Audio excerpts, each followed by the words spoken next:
Look, I've been, very impressed and a great follower and supporter of Pandit Nehru and his work. And I always claim he's my favorite Prime Minister.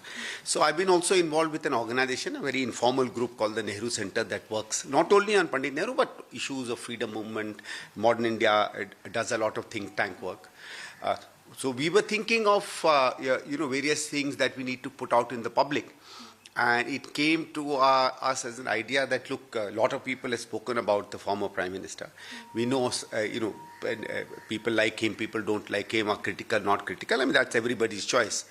But it's very little we know of anybody from his family, right? And then we thought we should speak to Rahulji because he's also a political person. So in some senses, he's inherited a legacy of Pandit Nehru. He's also his great-grandson, which is where we asked him, and he was very kind to come.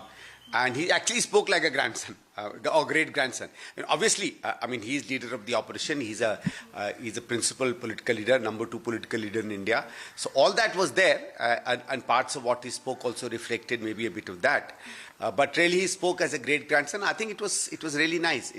Things we came to know about Pandit Nehru, although I thought, we could have gone on, and maybe, but, there are restrictions of time in podcasts and things.